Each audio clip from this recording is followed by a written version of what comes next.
Mathieu Dugal, je suis animateur de la Sphère et aujourd'hui, dans notre Facebook Live en collaboration avec RC Techno, on va répondre à toutes vos questions ou presque sur le Bitcoin. Hein. C'est dans l'actualité. On a vu au cours des dernières semaines, le cours s'est envolé. Il a fait son entrée en bourse, donc adoubé par l'économie plus traditionnelle depuis hier. Donc, c'est à Chicago que ça se passe.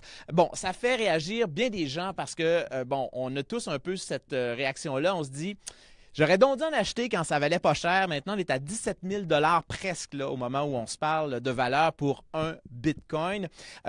Mais c'est beaucoup plus compliqué qu'il n'y paraît. Vous savez, le Bitcoin, c'est une technologie qui est sur une architecture qui est assez complexe, mais qui pourrait révolutionner bien des choses dans vos vies. Et on va le voir, les exemples, ils sont nombreux. Et pour nous en parler, on est allé chercher quelqu'un qui fait partie vraiment là, des connaisseurs de ce monde-là, monde à la fois maintenant très connu et très peu connu. Il s'agit de Yann Rousselot-Payet. Il est président d'une firme de consultation en gestion. La firme s'appelle 2PS. Bonjour Yann. Bonjour Mathieu. Donc Yann, outre le fait que tu travailles dans le monde donc, de la gestion, tu es aussi un fanatique, hein, on pourrait le dire, de Bitcoin et de l'architecture sur laquelle cette crypto-monnaie-là est construite, c'est-à-dire la blockchain.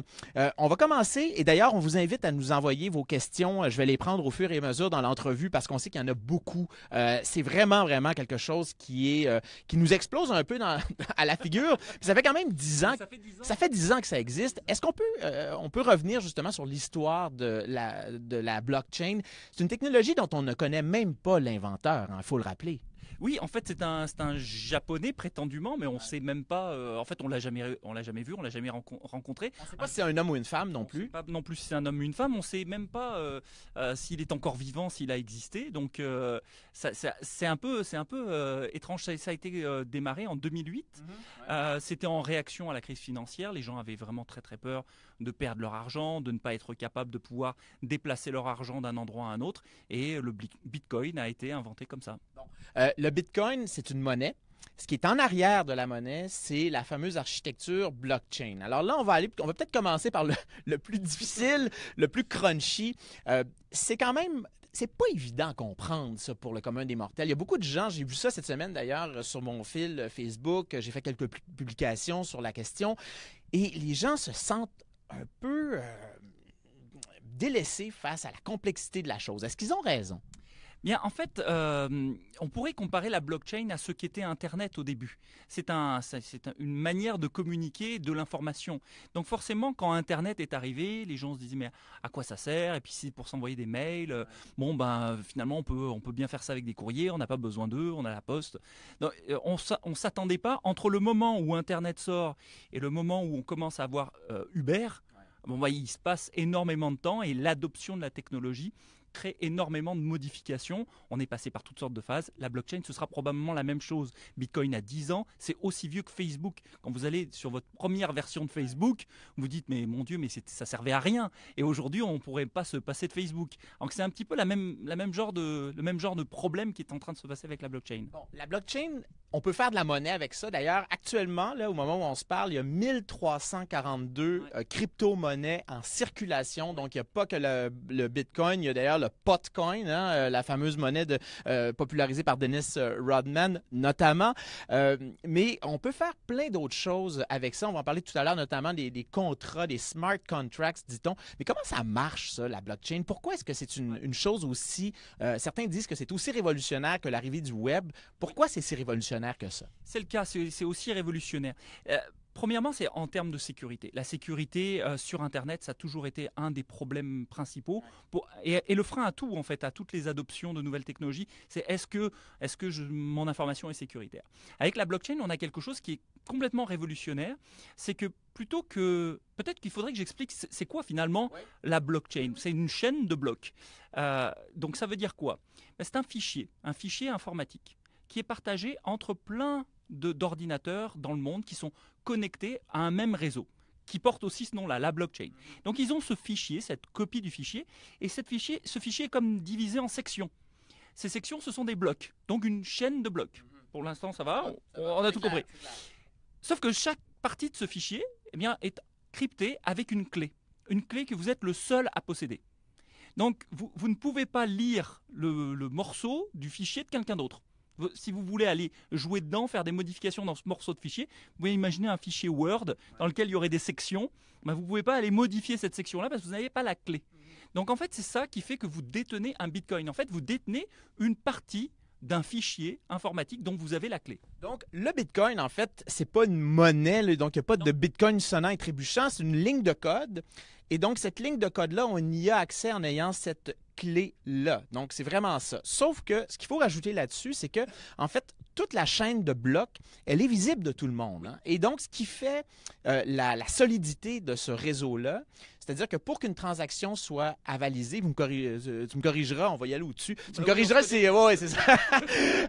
Tu me corrigeras si je me trompe, mais pour que une transaction soit avalisée, il faut que tous les ordinateurs qui sont reliés disent oui, effectivement, Yann a un Bitcoin qui s'en va d'un fichier X à un fichier Y. C'est bien ça? Exactement. Et en fait, la transaction, elle est répercutée sur toutes les copies du fichier qui existent quelque part dans le monde.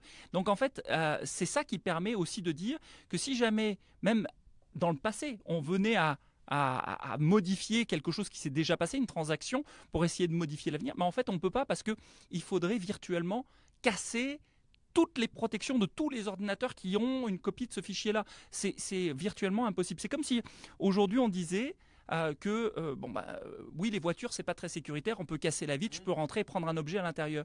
Oui, mais imaginons que cet objet-là, pour pouvoir le posséder, il faudrait casser toutes les voitures du Québec en même temps.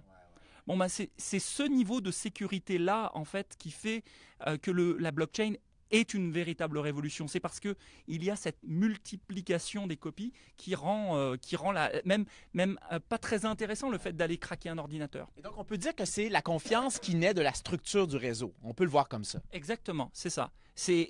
Aujourd'hui, si vous réfléchissez c'est quand la dernière fois que vous avez eu une coupure Internet et quand est-ce que vous avez une coupure électrique, vous allez vous rendre compte que le réseau Internet est quand même relativement fiable par rapport même au réseau électrique. Alors ça, c'est vrai dans notre pays et c'est vrai de plus en plus dans de plus en plus de pays.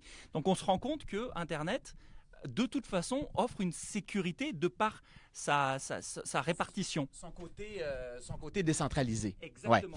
Ouais. Il y a une chose qu'il faut rappeler, par exemple, c'est que contrairement à d'autres types de monnaie virtuelle, par exemple la monnaie que vous avez dans votre compte de banque, si par exemple il arrive une fraude à votre banque et que vous perdez votre compte et on lui enlève de l'argent, on vous vole de l'argent, c'est pas le même genre de sécurité là, qu'on a, par exemple, quand on a de l'argent dans notre compte de banque que lorsqu'on a, par exemple, un Bitcoin dans un disque dur quelque part. Des bitcoins, il s'en est perdu beaucoup. Hein? Oui. Actuellement, en fait, la quantité totale d'argent qui sera éventuellement mise en circulation, c'est 21 millions de bitcoins, c'est bien ça? Là, aujourd'hui, on est à 17 millions. Ouais. Ça va prendre 115 ans encore avant de se rendre à 21 millions. Et pour le moment, il y a 4 millions de bitcoins qui se sont perdus littéralement dans la nature. Qu'est-ce qui est arrivé à ces bitcoins-là? Les gens ont tout simplement oublié leur mot de passe. Voyons donc. Oui. C'est aussi simple que ça. Il y a un gars qui avait 170 bitcoins, je lisais son histoire, et au tout début, quand les bitcoins valaient presque rien, il a mis ça dans un wallet et il a perdu son mot de passe. Il sait que les bitcoins sont dans la blockchain, mais il n'y a plus accès. Et alors, s'il y a bien quelqu'un qui voudrait craquer le système et qui voudrait pouvoir y avoir accès, c'est bien lui. Parce qu'avec 170 bitcoins, imaginez juste, si vous aviez 170 bitcoins aujourd'hui, fois 17 000 $, probablement que vous seriez en train de planifier vos prochaines vacances. Donc, ce gars-là a tout intérêt à essayer de pirater. Et en plus, il fait partie de la communauté blockchain. Eh ben non, c'est perdu. Il s'est sûrement acheté une bouteille de scotch à 0,01 bitcoin. Mais il y a aussi la question de la physicalité de la chose. Est-ce que c'est vrai, par exemple, si on a un bitcoin qui est remisé quelque part dans un disque dur, si on échappe ce disque dur-là ou s'il est dans une clé USB quelque part, il n'est plus utilisable? Exactement. En fait, aujourd'hui, il y a même des gens qui impriment leur bitcoin. Ils mettent ça sur des papiers, ils appellent ça un paper Bitcoin. Ça ressemble à quoi? Ben, en fait, vous avez tout le code qui est le même code que celui que vous avez dans la blockchain pour votre Bitcoin, mais enfin, il vous manque la clé. C'est-à-dire, si vous n'avez pas la clé de ce Bitcoin-là, vous ne pouvez pas le transiger. Donc, il y a possibilité quand même de garder une copie physique de la chose. Il y a même des gens qui se sont amusés à imprimer des pièces Bitcoin avec le code barre, le code QR qui allait dessus. Je vais regarder si on a des questions qui nous viennent du public. OK, il y a Francine Poirier qui nous demande il y a des magasins où on peut payer par Bitcoin et ça fonctionne comment? Ben, alors dans ces cas-là, c'est un petit peu comme ça dépend de votre wallet. Toujours pareil. Votre wallet, Donc le porte-monnaie. le porte-monnaie dans lequel vous mettez votre Bitcoin. Peut-être que ça c'est la partie sur laquelle il y a une faiblesse. Hein. Il faut le savoir. Les wallets, dépendamment desquels, ben, ils peuvent être cassés. Par exemple, un papier Bitcoin, ben, vous pouvez prendre le papier et puis partir avec et gnac gnac gnac, j'ai volé votre Bitcoin. Bon, mettons que vous mettez votre papier, vous imprimez le code de votre Bitcoin, vous mettez ça dans un coffre-fort, vous vous faites voler votre coffre-fort, et bien là, vous vous êtes fait voler votre Bitcoin et vous n'avez pas... il est perdu, là. Oui, et puis il pourrait vous mettre une rançon et dire tu me donnes le mot de passe, sinon je te rends pas ton papier. Enfin, vous voyez, c'est la sécurisation de notre Bitcoin et ça reste quelque chose d'important. Ouais.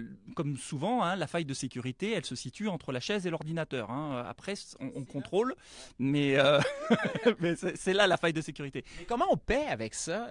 Il y a des endroits où on peut payer en Bitcoin et comment ça fonctionne? Alors, dépendamment du wallet que vous avez, bah, vous pouvez, si c'est un wallet qui est sur votre téléphone, vous allez avoir un code QR qui va apparaître et puis vous allez le présenter devant un lecteur et la transaction va être effectuée. Comme un Apple Pay, par exemple. Oui, exactement comme un Apple Pay. Il n'y a pas encore peut-être, j'imagine qu'il doit y avoir des wallets sans contact ou des choses comme ça.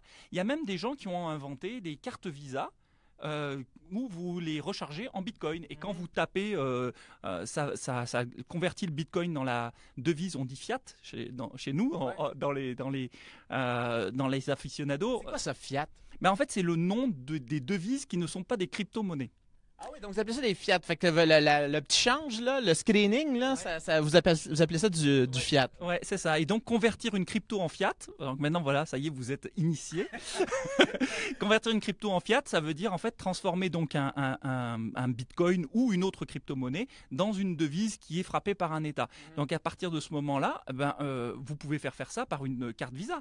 Donc, il y a une BitPay, par exemple, c'est une carte Visa, vous rentrez ça des bitcoins et vous allez en Europe, paf, vous tapez, ça sort des euros. Vous tapez, paf, ça sort des dollars canadiens au Canada. C'est c'est un moyen de paiement. Je rappelle qu'il y a environ 200 personnes qui nous écoutent, donc on les salue, ces personnes-là. Ces personnes-là, on vous invite également à partager cette discussion parce qu'évidemment, on en parle beaucoup ces jours-ci. Depuis hier, il s'est passé quelque chose.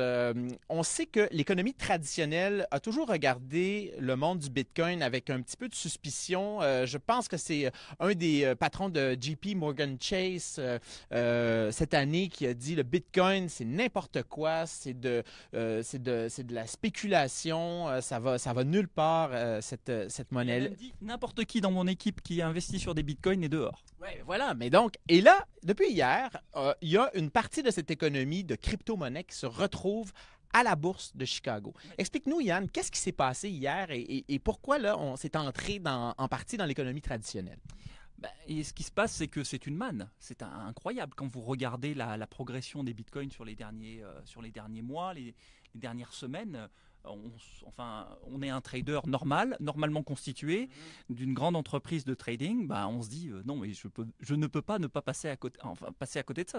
C'est comme impossible. Donc c'est de la valeur qui augmente rapidement. Rapidement, et eux, c'est ça leur intérêt. Donc en fait, ce qu'ils ont fait, c'est qu'ils ont fait un produit dérivé. On connaît tous les fameux produits dérivés. Donc sur le CME, le Chicago Market Exchange, ils émettent des contrats qui sont backés par des bitcoins, et vous avez un pourcentage qui vous est garanti ou pas garanti, dépendamment des paramètres du contrat que vous avez décidé de mettre avec eux. Alors, on ne parle pas de smart contract. Hein. Ça, c'est un contrat normal. Vous pourriez avoir ce contrat-là contre de l'or, contre du pétrole, contre enfin, il y a déjà tout un tas de contrats comme ça qui sont produits par les bourses.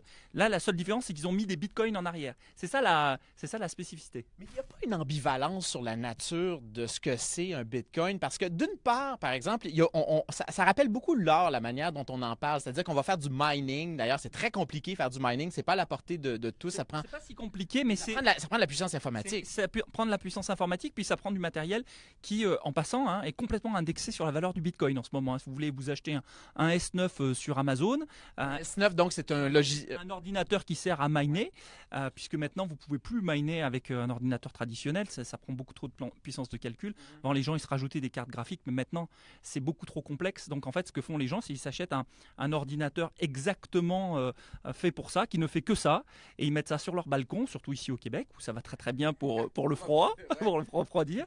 Et puis ils laissent tourner ça, et ça coûte environ 10-12 000 $ un S9 aujourd'hui, US.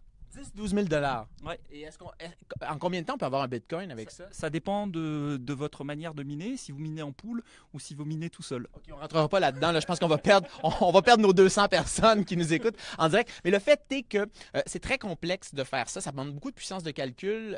Ça rappelle un peu justement le fait d'aller chercher de l'or. Hein. C'est pas tout le monde, c'est pas à la portée de tous d'aller chercher de l'or. Et en même temps, l'or est rendu une manière, dans un certain, une partie de l'économie, d'à côté justement de la valeur. Et en même temps, ça demeure une monnaie. Fait que il n'y a pas une ambivalence sur qu'est-ce que ça devrait être le Bitcoin. Est-ce que c'est une valeur refuge? Est-ce que c'était un objet pour faire de la spéculation? Est-ce que c'est de la monnaie? Est-ce que vous réfléchissez à ça dans votre groupe, là, justement, Montréal, MTL Finance, là, qui est le groupe de geeks là, dont vous faites partie à Montréal? Oui, mais c'est évident qu'on y réfléchit, mais le problème, c'est que le Bitcoin, ce n'est pas de la monnaie. L'argent canadien Tire, ce n'est pas de l'argent. Ah non! Vous êtes millionnaire en argent canadien Tire, vous ne pourrez en faire que des choses au Canadian Tire. Mes rêves s'envolent, là, ça n'a pas de bon sens.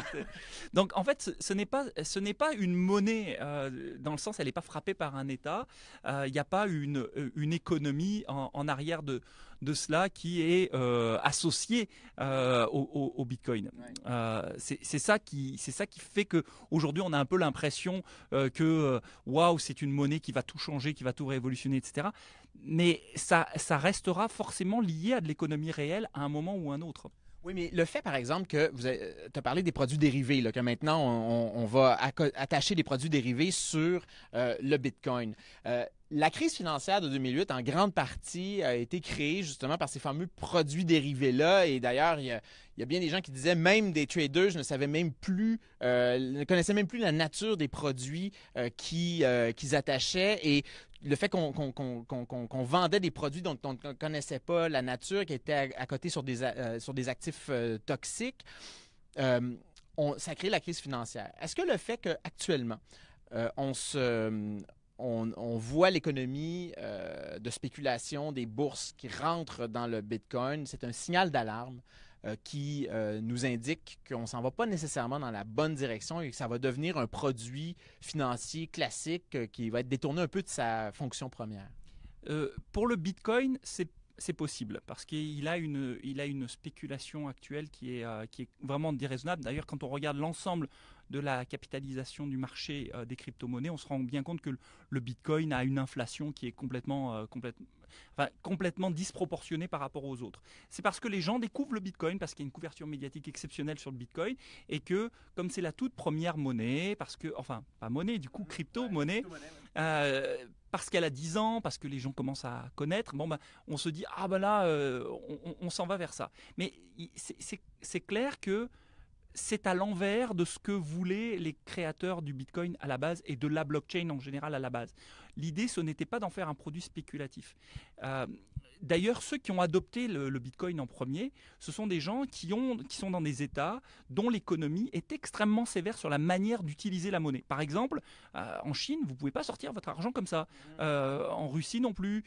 Vous avez un peu de fluctuation sur votre marché local, domestique. Vous voyez que le Venezuela est en train de se casser la figure économiquement. Hop, on met vite son argent en Bitcoin. Et puis on se dit, comme ça, si je m'en vais aux États-Unis, si je m'en vais ailleurs, je vais pouvoir retirer mon argent, il va être préservé.